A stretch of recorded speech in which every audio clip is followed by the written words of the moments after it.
The ultimatum had been delivered in the drawing room, a room that had always felt cold, but now seemed to hold the chill of a tomb. Ilara stood before her father, Lord Harrington, her hands clasped so tightly her knuckles were white mountains on a pale landscape. His face was a mask of impatient granite. "You will marry Lord Vernham," he stated, the words not a proposal but a sentence. "The contracts are drawn. It is done." Ilara's breath caught, a tiny, snagged thing in her throat. Lord Vernham was a man whose soul seemed to have curdled. He was twice her age, with a wet mouth and eyes that roamed over her as if she were a horse he was considering for purchase. The thought of his touch was like swallowing dust and ashes. "I will not," she whispered, the words tasting of rebellion and terror. Her father's eyes, chips of cold blue ice, narrowed. "You have no choice in the matter. Our family is on the brink of ruin. Vernham's fortune will save us. Your duty is to this house." "My duty is not to be sold like chattel," she countered, her voice gaining a sliver of strength. It was a sliver forged in years of quiet observation, of being overlooked and underestimated. She was the plain daughter, the one for whom no grand match was ever expected. She was simply a pawn to be used when all other options were exhausted. "Insolence," he roared, his face flushing a dangerous mottled red. "You will do as you are told, or by God, you will find yourself with nothing. No home, no name, nothing." The threat hung in the air, thick and suffocating like smoke from a guttering candle. He meant it. He would cast her out without a second thought. The world outside these walls was a place she could not imagine, a terrifying void for a woman with no connections and no coin. A desperate, wild idea began to bloom in the darkness of her mind. It was a thorny, poisonous-looking thing, but it was also the only light she could see. If she was to be ruined, she would be the author of that ruin. "I cannot marry Lord Vernham," she said, her voice shaking but clear, "because I am already promised to another." The lie was a living thing, leaping from her tongue before she could fully comprehend its weight. It felt like stepping off a cliff, the ground vanishing from beneath her feet. Her father stared, his rage momentarily replaced by stunned disbelief. "Promised? To whom? No one has approached me. You have not left this estate in months." Panic seized her. She needed a name, a person, someone so utterly unacceptable that it would make this entire farce explode. Her mind raced, sifting through the faces of the staff, the tenants, the delivery boys. It landed on a man she had seen only in passing, a man who worked in the stables. He was a quiet, brooding presence, new to the estate. He moved with a strange, contained grace that seemed at odds with the mucking out of stalls.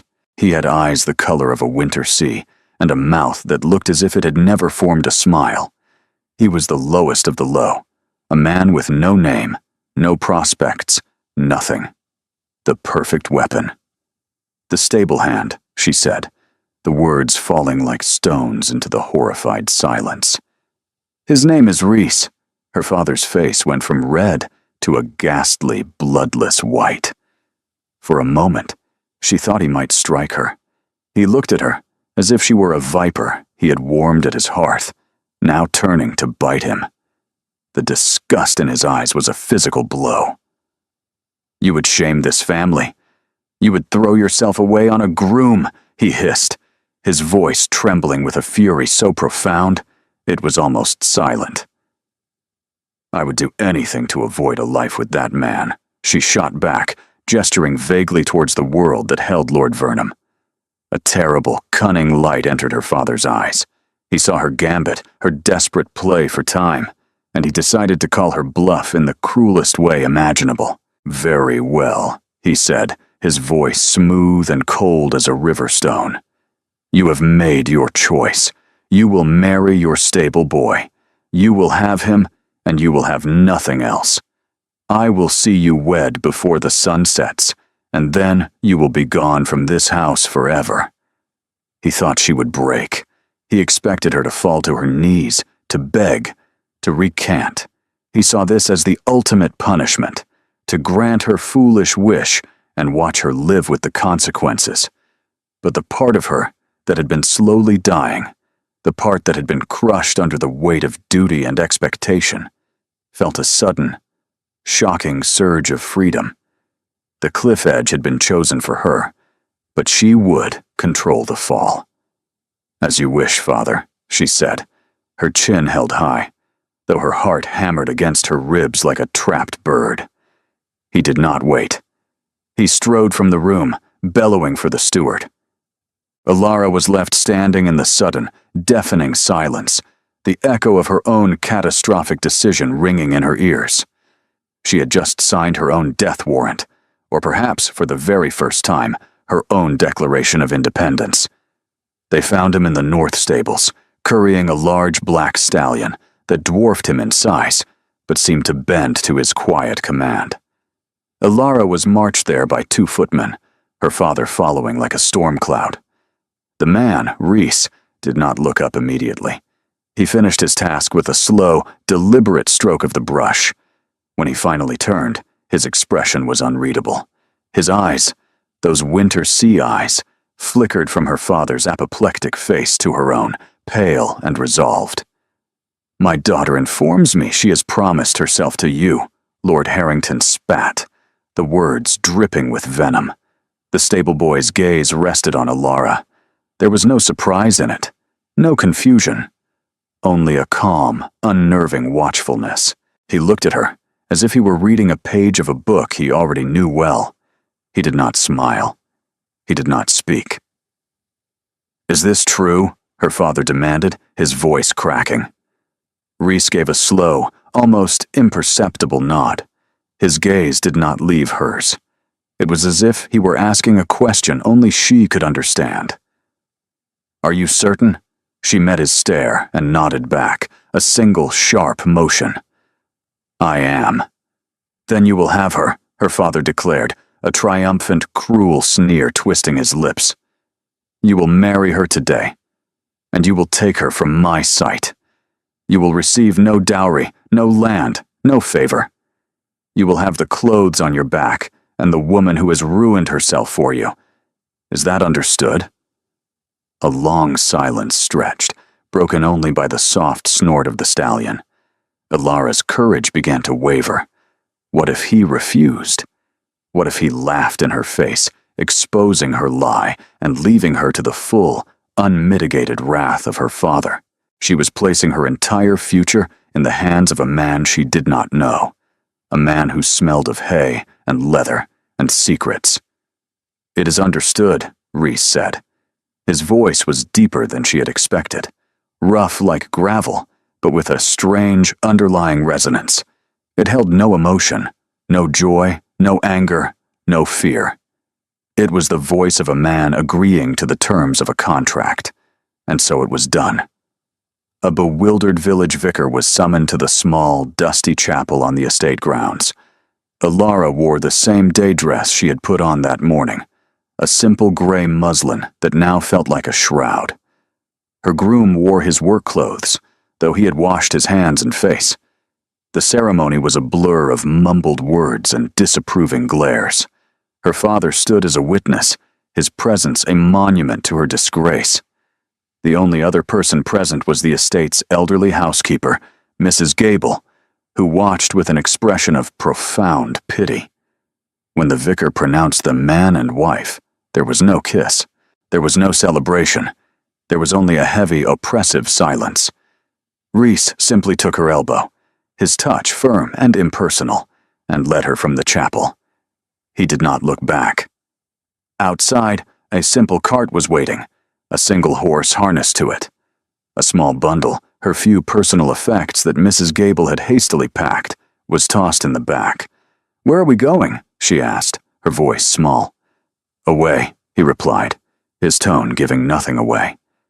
He helped her onto the hard wooden seat of the cart, his movements efficient and detached. He was not unkind, but he was not kind either. He was like a force of nature, a river current that was simply moving in its determined direction, and she was a piece of driftwood caught in its flow. Paragraph.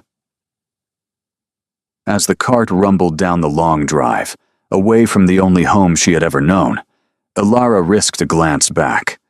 The great house stood proud and indifferent, its windows like vacant eyes. Her father was not there to see her go. She was already forgotten. She turned to look at the man beside her, her husband.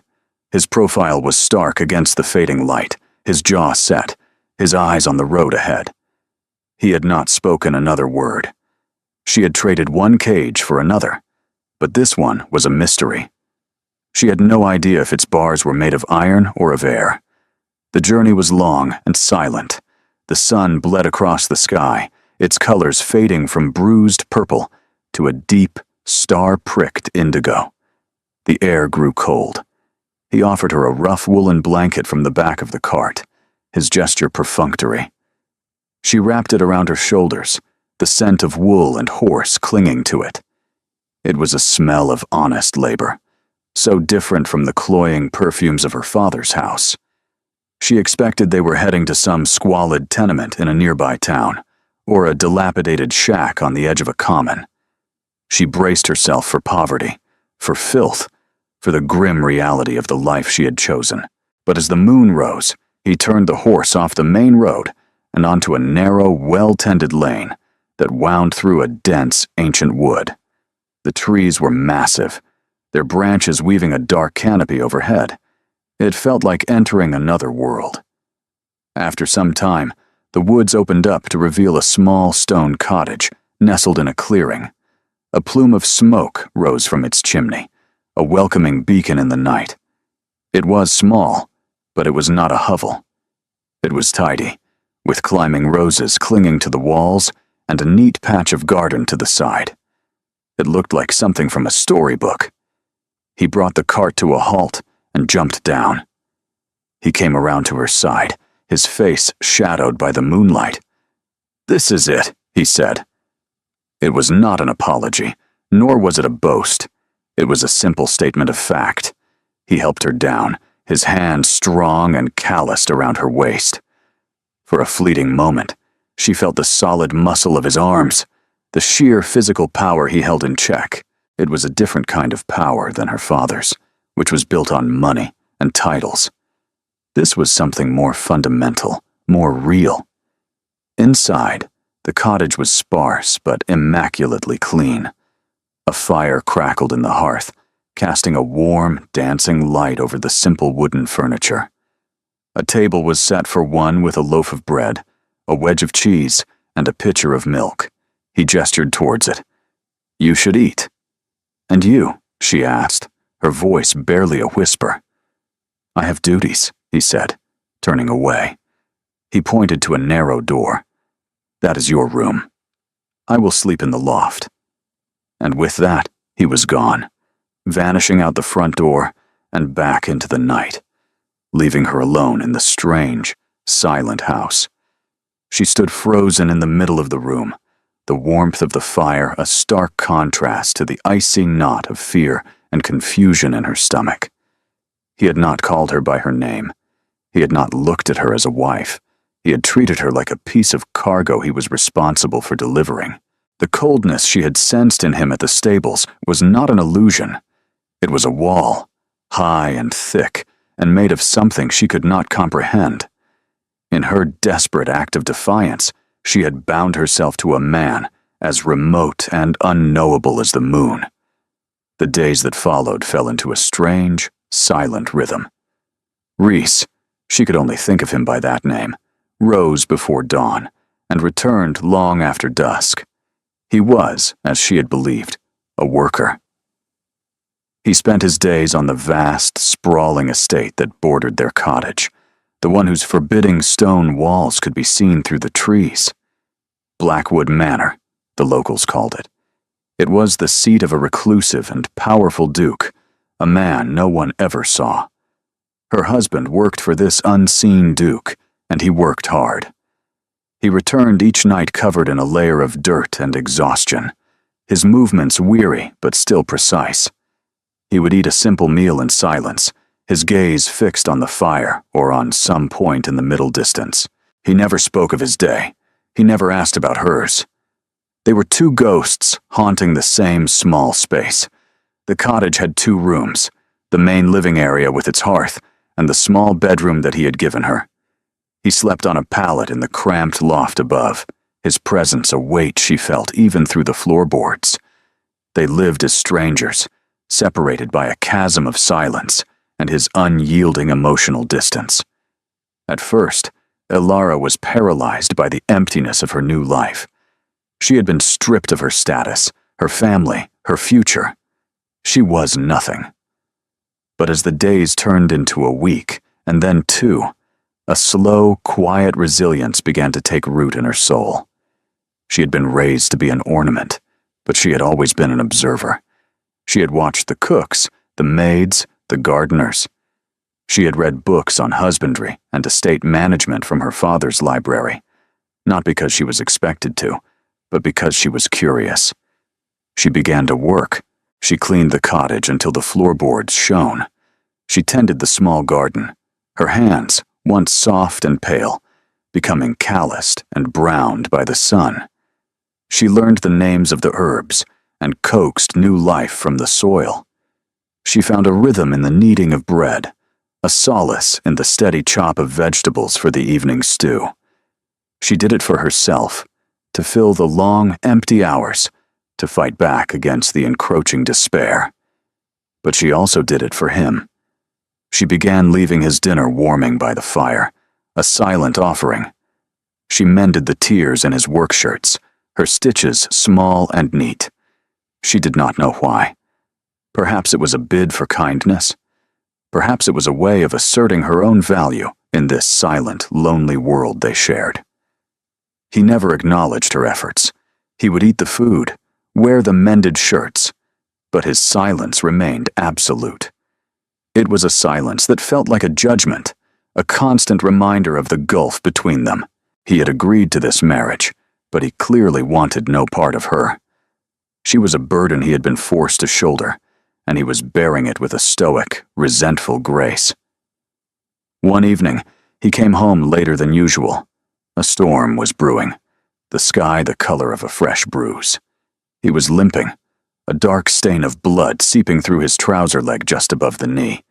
She gasped, moving towards him instinctively. "You are hurt."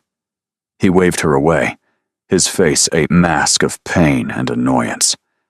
"It is nothing." He tried to walk past her, but his leg buckled.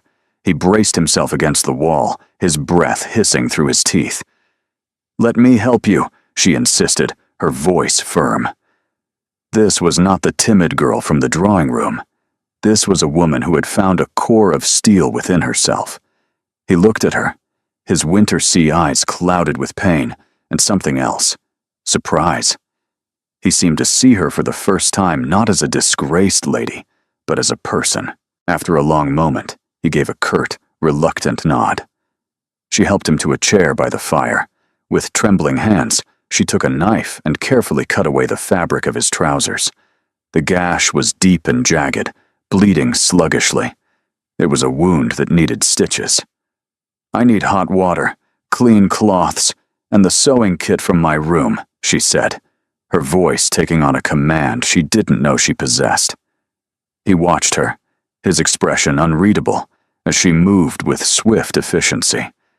She cleaned the wound with a focus that bordered on ferocious, her touch gentle but sure. She threaded a needle with steady fingers. "This will hurt," she warned. "I have endured worse," he said, his voice a low rasp. As she worked, her head bent low over his knee.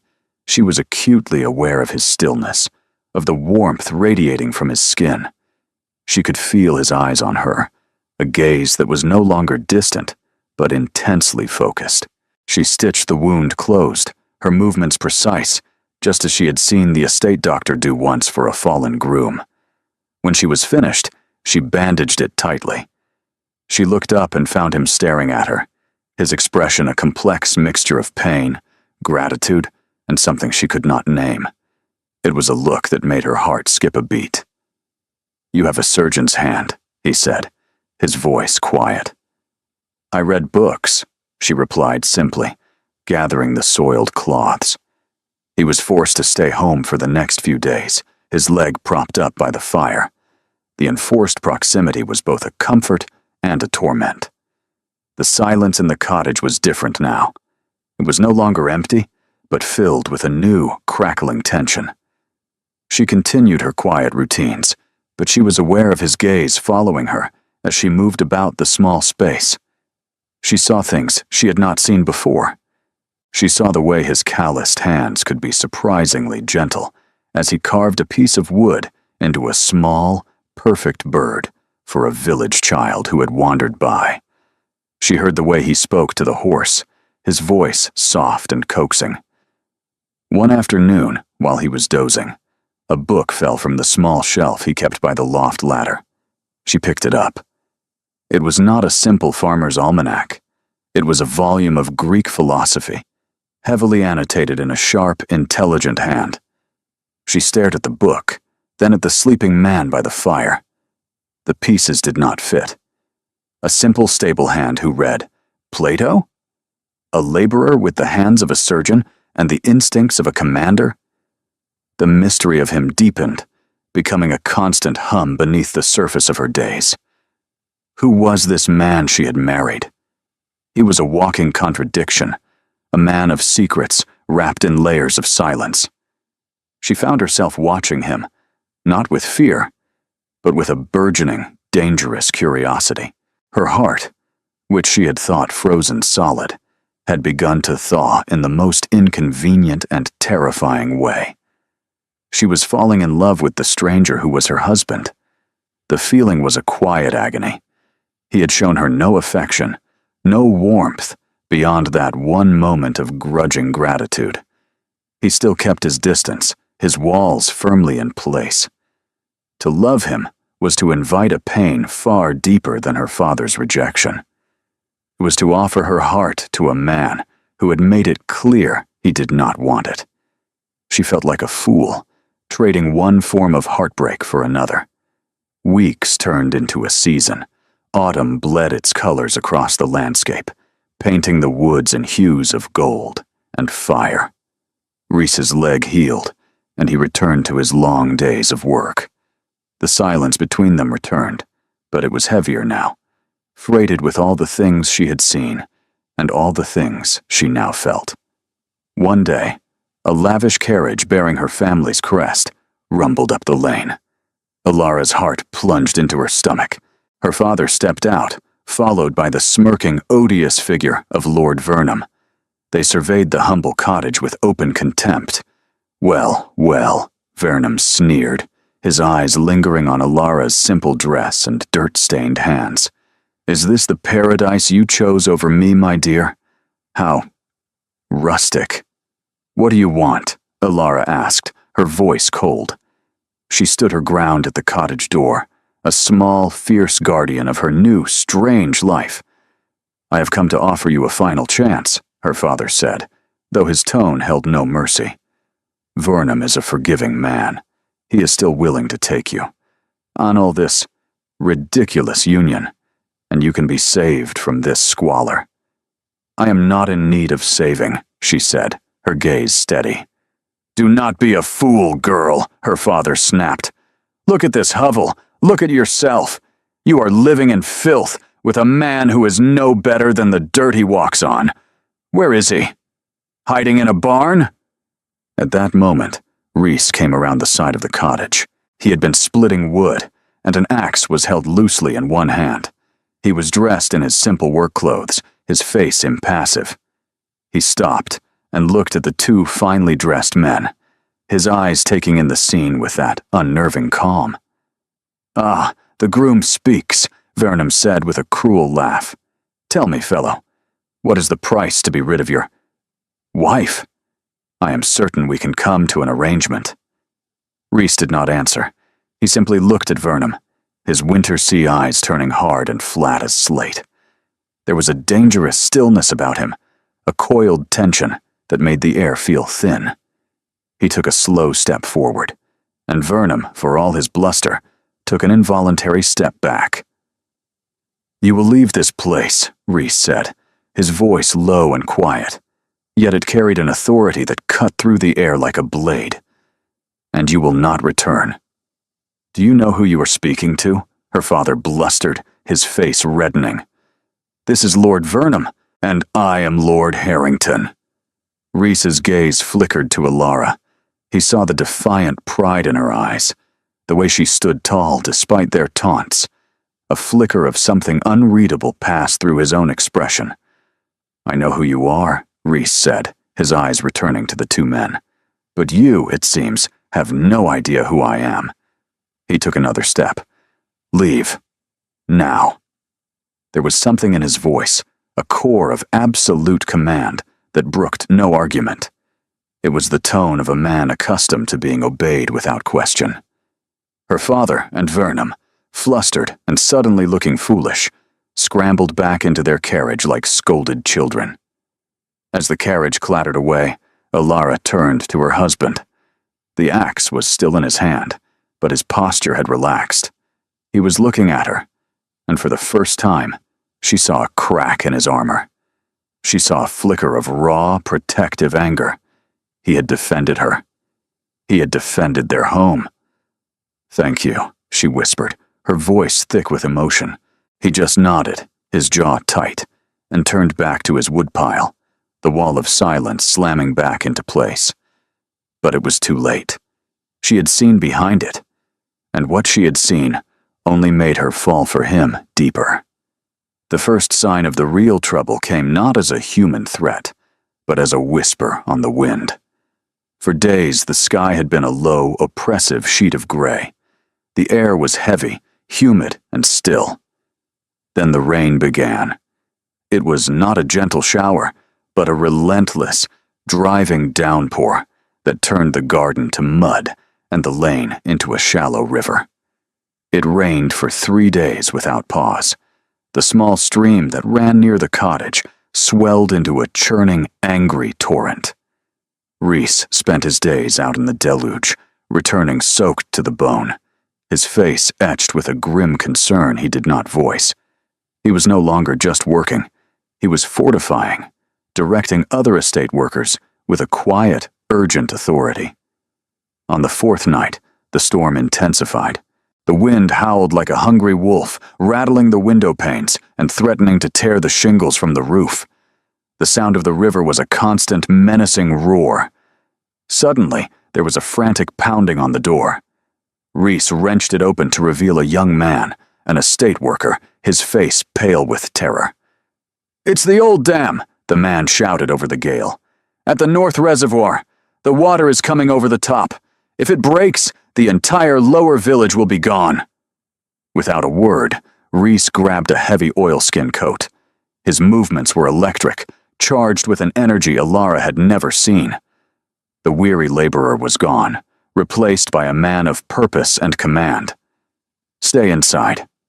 "Bar the door," he ordered her, his voice sharp and absolute. "I am coming with you," she said, her own fear eclipsed by a sudden, fierce need not to be left behind, to help. He turned, his eyes blazing in the lamplight. "It is too dangerous. Do as I say." "The women and children in the village will need help," she argued, pulling on her own worn cloak. "I can help organize them. I can help at the infirmary. I will not be a liability." He stared at her for a long, hard moment, the storm raging around them.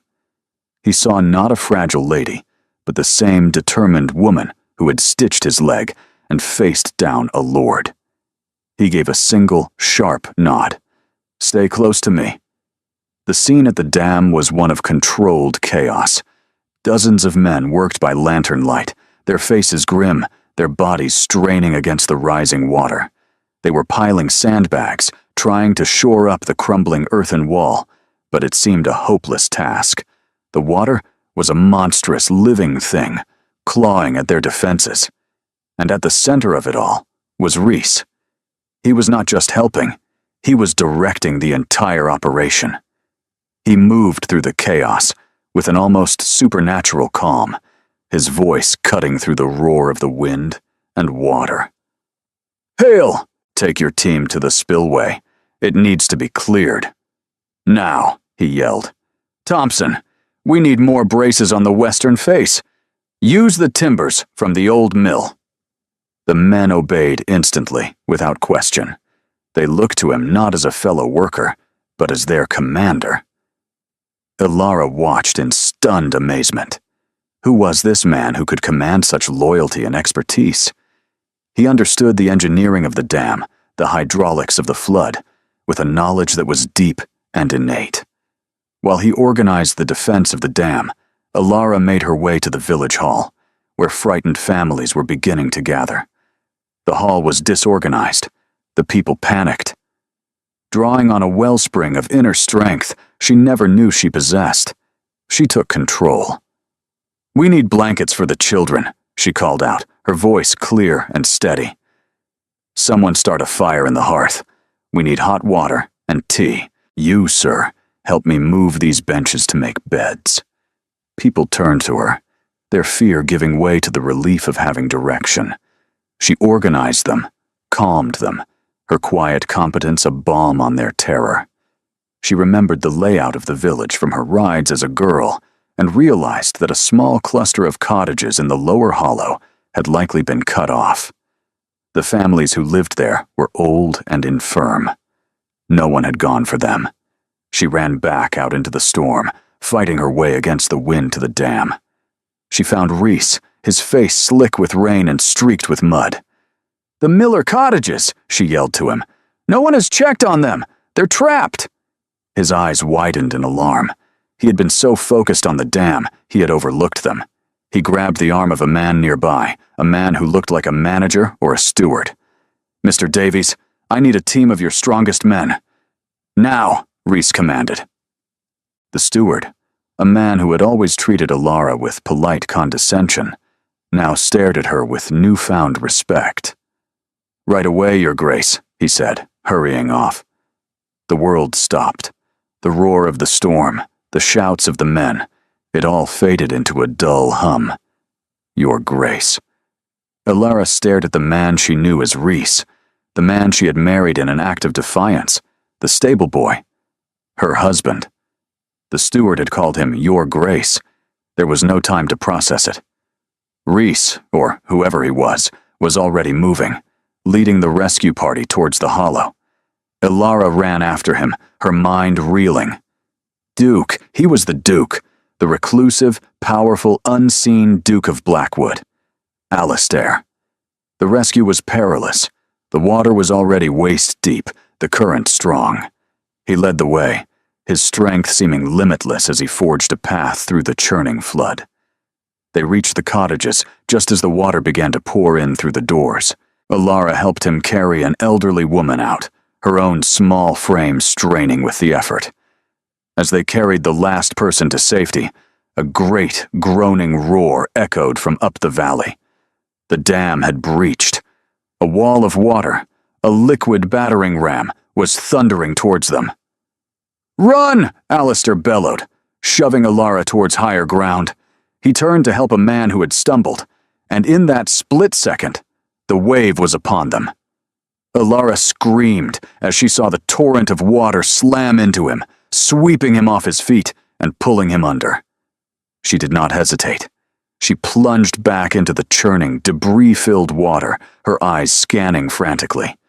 She saw a flash of his dark coat as he was swept towards the wreckage of a collapsed bridge. The current was dragging him under, his body snagged on something beneath the surface. With a strength born of terror and love, she fought her way to him. She grabbed his arm, pulling with all her might. "Alistair!" she screamed, the name feeling both strange and right on her tongue. His head broke the surface. He gasped for air, his face pale, his eyes wide with shock. "Ilara!" "Go!" "Not without you!" she cried, clinging to him as the water tried to tear them apart. She saw that his leg was caught on a submerged timber. Working together, fighting the current, they managed to free him. He was weak, his leg clearly injured again. Leaning on her, half limping, half crawling, they dragged themselves out of the flood and onto the safety of the hillside, just as the main force of the water crashed past them. They collapsed onto the wet ground, gasping for breath, soaked and shivering. The storm began to recede, its fury spent. In the gray, watery light of dawn, they were surrounded by the devastation of the flood, but they were alive. He turned to her, his face a mess of mud and exhaustion. The mask of the cold stable boy was gone. The imperious facade of the Duke was gone. All that was left was the man, Alistair, looking at her with an expression of raw, unguarded awe. "You saved my life," he said, his voice hoarse with disbelief. "You are my husband," she replied, the simple words holding the weight of everything that had happened between them. The truth, now that it was out, lay between them, as vast and altered as the flooded landscape. He was Alistair, the Duke of Blackwood, the man who owned everything as far as the eye could see, the man who had hidden himself as a common laborer on his own lands. In the chaotic aftermath, as the estate began to recover, he took her not back to the cottage, but to the main house, Blackwood Manor. It was a place of imposing gray stone and echoing halls, a fortress built to keep the world out. The staff bowed and curtsied, their eyes wide with shock and curiosity, as the Duke entered, leaning on the arm of the woman they had all assumed was a stable boy's wife. He led her to a vast drawing room, its grand furniture covered in white dust cloths. He collapsed into a chair, his face pale with pain and exhaustion. His injured leg was propped on a footstool, a grim echo of the first time she had tended to him. "You have questions," he stated, his voice quiet. It was not the cold tone of Reese, but the weary voice of Alistair. "One or two," she said, her own voice tight with a storm of conflicting emotions. Hurt, anger, confusion, and underneath it all, a stubborn, unyielding love. "Why?" He looked away from her, his gaze fixed on the rain-streaked windows. "My father, the old Duke, was a tyrant. He ruled this estate with fear. My older brother was his favorite, a man just like him.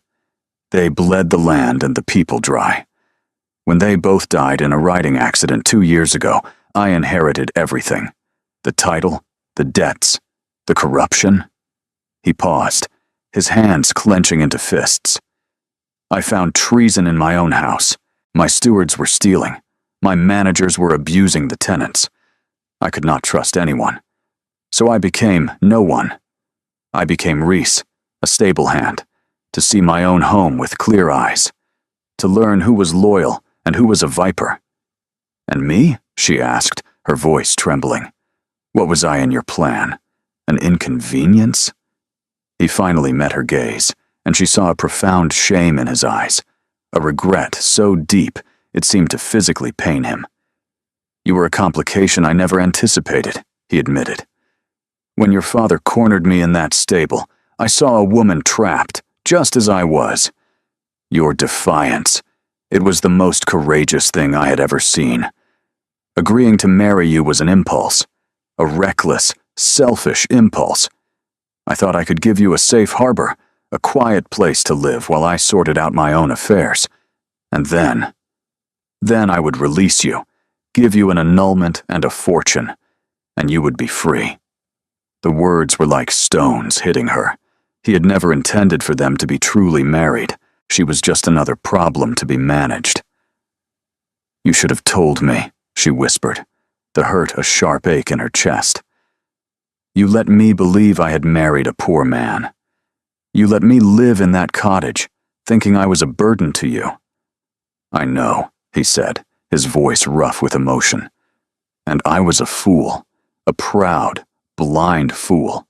I was so caught up in my own deception that I couldn't see the truth right in front of me. I watched you. I watched you bring life to that cottage. I watched you face down your father with more courage than any man I know. I watched you tend to my injuries with a skill and kindness I did not deserve. He leaned forward, his eyes pleading. Ilara, I saw you. I saw your strength, your intelligence, your grace. I saw it all, and I was too proud and too afraid to admit what was happening. What was happening, she pressed, needing to hear the words. I was falling in love with you, he confessed, the words raw and exposed. I fell in love with the woman who thought she had married a stable boy. I fell in love with your resilience, your quiet dignity. And I was ashamed. Ashamed of my deception. Ashamed of how I had treated you. Ashamed that I was not the simple, honest man you thought I was. The confession hung in the air, a fragile, shimmering thing. It was everything she had secretly longed to hear, yet it was tangled in a web of lies and misunderstanding. Before she could answer, a footman entered, his expression nervous. Your Grace, Lord Harrington and Lord Vernon are here. They are demanding to see you.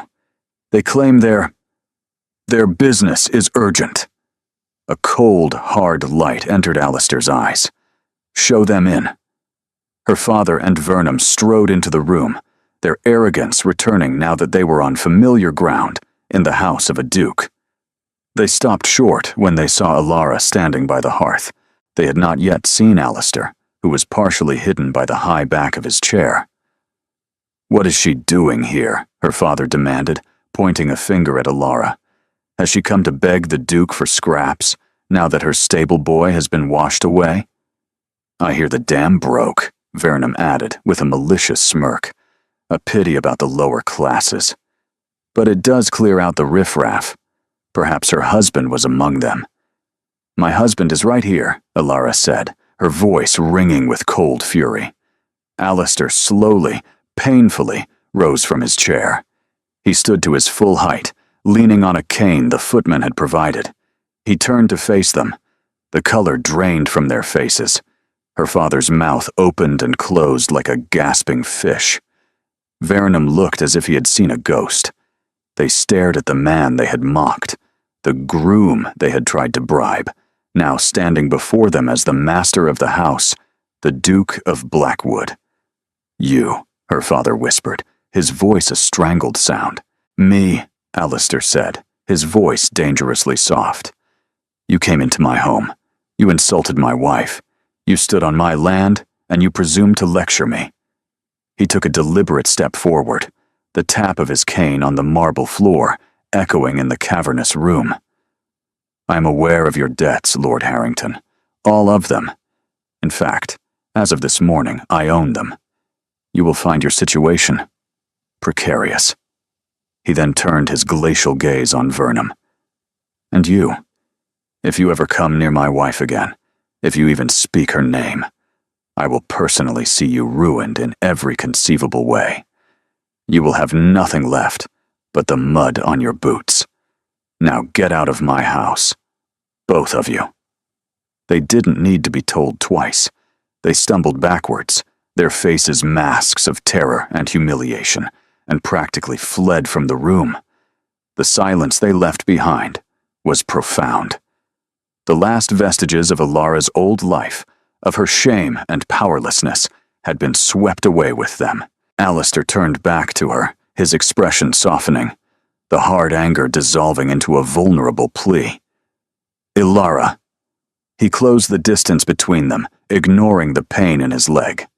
He stood before her, not as a duke, not as a stable boy, but as a man laid bare. I was wrong, he said, his voice thick with unshed tears. Everything I did out of a misguided sense of duty and pride. I built walls around myself, and in doing so, I nearly lost the only thing that has ever mattered. I nearly lost you. He took her hands in his. They were warm and strong. I don't want an annulment. I don't want to release you. I want you to be my wife, in truth, in every way. I want to be the husband you deserve. The man you thought you married was a phantom, and the Duke was a coward. But the man standing before you now, he loves you more than he can say. He loves you for your strength, for your courage, for the way you saw something in a broken man in a stable. Tears streamed down Alara's face, washing away the last of the hurt and the anger. She saw in his eyes the truth of his words, the profound love and regret that he had hidden for so long. "I fell in love with a stable boy named Reese," she whispered, "a quiet, honorable man who was kind to horses and stood up for his wife." "He is still here," Alistair said, his thumb gently stroking her cheek. "He is the best part of me, the part you found, the part you saved." "And I fell in love with a duke named Alistair," she continued, a small smile breaking through her tears. "A brilliant, commanding man who saved his people from a flood. He is yours, if you will have him," he said, his voice cracking. "I already have him," she said. "He is my husband." He searched her face, his winter sea eyes now warm and bright as a summer sky. And then he lowered his head and kissed her. It was not a perfunctory gesture or a contractual obligation. It was a kiss of desperate relief and profound love, a sealing of a bond that had been forged in defiance, tested in silence, and proven in crisis. It was the closing of a chapter of loneliness and the beginning of a lifetime of love. Months later, Alara stood on the grand terrace of Blackwood Manor, looking out over the healed and thriving lands. The sun was warm on her face. Alistair came up behind her, wrapping his arms around her waist and resting his chin on her shoulder. The cold, distant man was gone forever, replaced by a husband whose love was a constant, warm presence. "What are you thinking about?"